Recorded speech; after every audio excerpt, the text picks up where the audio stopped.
Hi everyone! So this video is going to be a sneak peek into how I'm creating this new collection I am working on.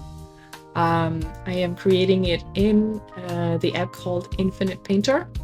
I'm working on my laptop and I'm basically, hand painting. And it's just, I just want to show you the process here. So I open Infinite Painter here, I choose a canvas and size. Once I'm satisfied with that, I go in and choose my brush here. The one I'm choosing here is called Vince. It is one of my favorite ones because it's just very smooth.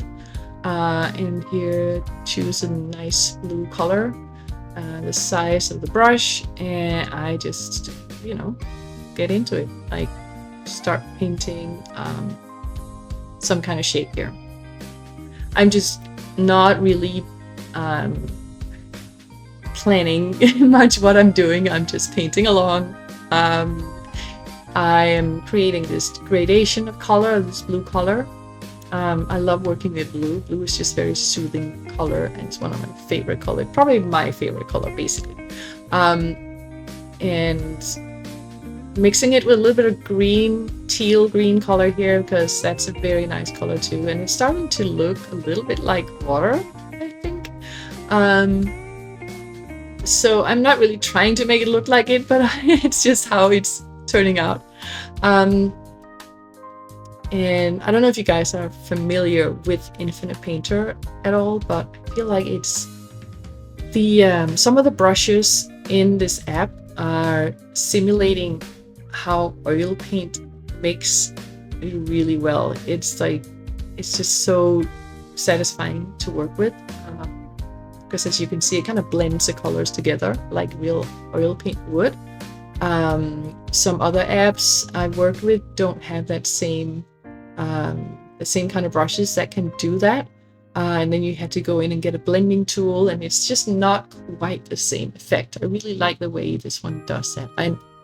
I'm not sponsored, by the way. I'm not getting any money from Infinite Painter. So yeah, since I kind of felt like this looked like water, I decided to make it darker towards the bottom here because, water gets darker the deeper you go. So yeah, just going back and forth and making it a little darker. I'm just gonna make some highlights, some lowlights, and make it a little bit more dynamic. To me, it's like very therapeutic just to sit and paint this, and it doesn't really matter to me if it's becoming some very significant symbolic piece. Sometimes if it does, great, but it's just the whole process of creating this is super therapeutic and that's satisfying, and I hope it's satisfying. I could say or like it's nice for you to look at too. I have sometimes gotten feedback from people who think my work in progress videos are very soothing to watch. So if I can have that effect on you, well, that makes my day.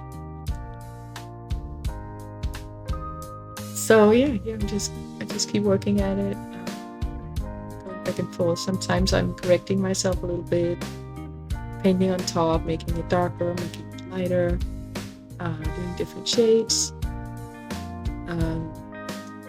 And then once I am done with that whole thing, I'm going to go in and use the warp tool in this app.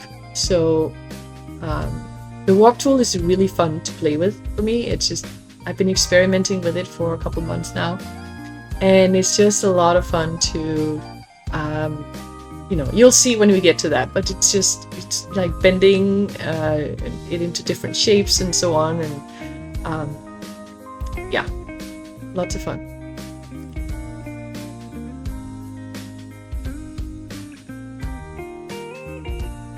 Okay, making the brush, like changing the size of the brush as I'm creating these different gradations and darker colors, lighter colors, and so on.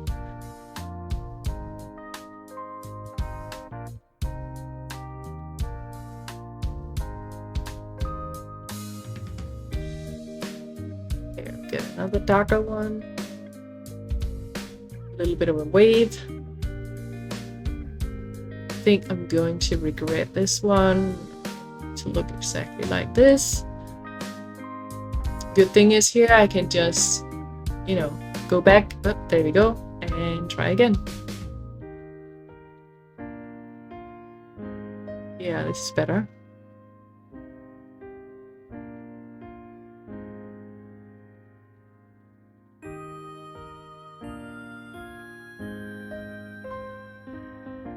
Okay, almost there. I'm almost done with this. I don't know, we can call this the base, the background piece that's going to be used. And then as I'm going into the next part of the process, I will be making a lot of different pieces just from this one, you know, base of this piece here.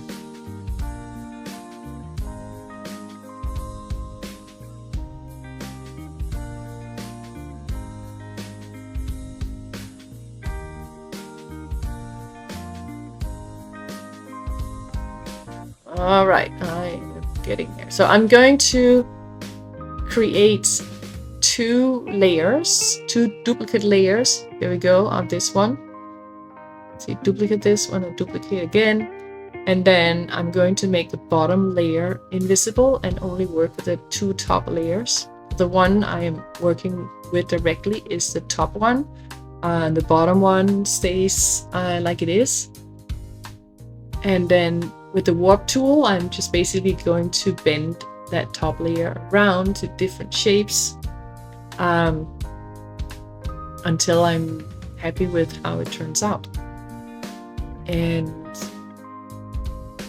yeah, sometimes I keep going for a while until you know, it really turns out like how. So you can ask, how do I know when I'm happy with it, right? Basically, I just know. It's just sometimes I just hit a point where I'm like, that's it, right there. That's how it needs to be, and then I know I need to stop there.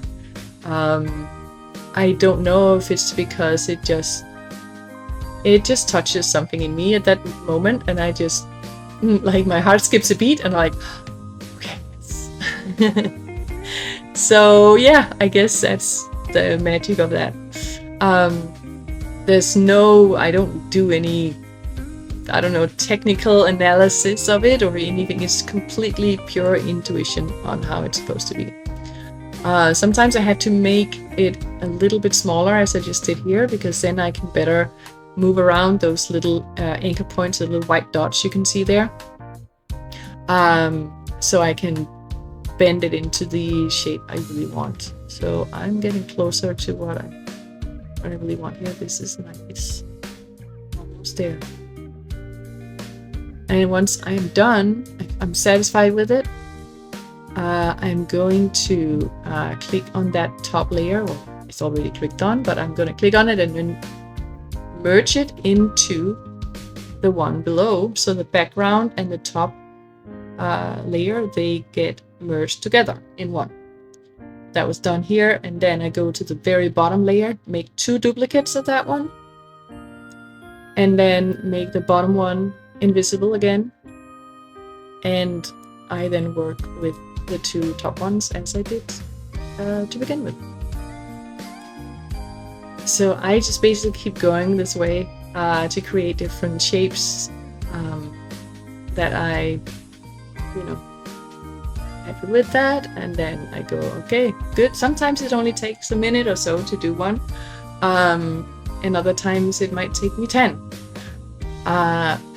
It varies a lot. By the way, the speed that I am doing it in is about 2.5 times, like it's 2.5 times sped up from what it was when I did it in real life, because otherwise I would probably bore you to death with the speed it's going. But I also didn't want it to make it too fast, because then it's just harder to follow along to see what I'm doing. So I feel like this speed was just as fast as it could go, but also not too slow. So you can see how I already made a new one there. I'm going to do another one, same way. And it kind of like this, all these different anchor points, it kind of depends on which one I grab. And it's just a lot of experimenting with how, you know, I move it around. And sometimes it goes like, whoa, what's that? And other times it's like, oh, almost right away, this is nice, I'm gonna keep it. Like this one. Boom, merge it, make 2 duplicates, go in the warp tool again, and we'll do the whole thing again. So at some point I'm going to, I mean, I have a lot of different ones of these in different colors already, and I need to curate the best ones of these. So from a series of this one, I might make like 15-20 different pieces of each of these color combinations, and then from these I'll have to choose maybe 4 or 5 that I really like, and then I'm going to mint them on the blockchain, and I will probably be minting this first collection on a marketplace called Maker's Place, and we'll see how it's going to be really hard to decide which ones I'm going to choose, but you know, I'll figure it out at some point. So now you got an insight into my creation process on these particular pieces here, and I hope you enjoyed it. You feel free to write any questions for me or any feedback, anything you want to know down below. And if you enjoy watching my videos, feel free to subscribe, like, comment, whatever, you know the drill. And thank you so much for watching. I hope to see you again next time. Bye!